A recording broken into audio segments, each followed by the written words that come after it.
رشتوں کو اتنا غلط یا کمزور نہیں کرتی جتنا غلط فہمیاں کرتی ہے۔ بات ہمیشہ تمیز سے اور تیراز دلیل سے کیجیے، کیونکہ زبان تو حیوانوں کی منع بھی ہوتی ہے مگر وہ علم اور سلیقے سے محروم ہوتے ہیں۔ اللہ کی محبت دنیا کے لوگ ساتھ نہیں دے سکتے، تامنے والا صرف میرا رب ہی ہے، وہی ٹوٹے ہوئے کو جوڑ دیتا ہے، وہی ہم بکھرے ہوئے کو سمیٹ لیتا ہے۔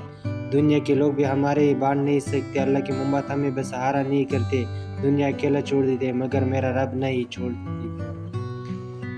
اللہ کی یاد زندگی مشکل ہوتی ہے تو رب یاد آتا ہے، لوگ ستاتے تو رب یاد آتا ہے، حالاتیں ہو جاتی ہے تو رب یاد آتا ہے، خواہش ہو تو رب یاد آتا ہے۔ کتنا عظیم ہے وہ رب کہ میرے ہر پکارنے پر عطا کرتی ہے بارش برساتے، اللہ جہاں سے چاہیے نصیب پلٹ دے، اس کی قدرت تمہارے سمجھ سے باہر ہے۔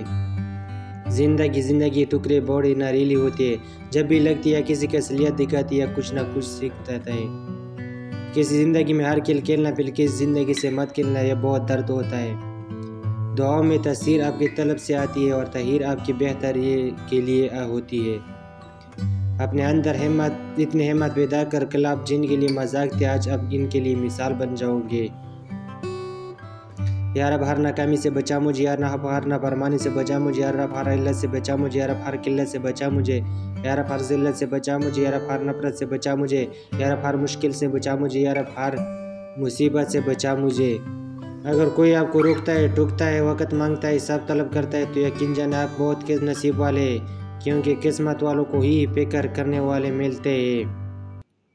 تو عقل وہ راستہ ہے جس کے ذریعے آگ ٹھنڈی کر دی جاتی ہے، جو ایڑوں سے نرم زمزم نکلوا دیتے ہیں، جو دریا میں راستہ بنوا دیتے ہیں، جو سب کو یقین سے ملوا دیتا ہے، جو شدید طوفان میں کشتی نوح پار کر لیتا ہے۔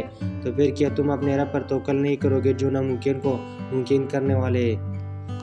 دشمن بنانے کے لیے ضروری نہیں کہ آپ کسی سے لڑائی کریں، حق اور سچ بولے، بے شمار دشمن آپ کو اپنے خاندان میں ہی مل جائے گی۔ اپنے اندھیرے قبر کو روشن کرنے کے لیے تیاری کرے۔ آج زندہ انسان سے لوگ وفا نہیں کرتے تو کل مٹی کے ڈھیر کے لیے کون دعا کرے گا؟ کسی کی نفرت محسوس کرنے کے لیے ایک لمحہ ہی کافی ہوتے ہے اور کسی کو اپنی محبت کا احساس دلانے کے لیے زندگی بیت جاتی ہے۔ صبر ایسے کرو جسے روزہ رکھ لیا، اس تسلی کے ساتھ کہ مغرب کی اذان ہونی ہے۔ دوبارہ گرم کی گئی چائے اور بار بار کہی گئی رشتوں میں سمجھوتے دونوں میں پہلے جیسے مٹھاس اور ذائقہ کبھی نہیں رہتا۔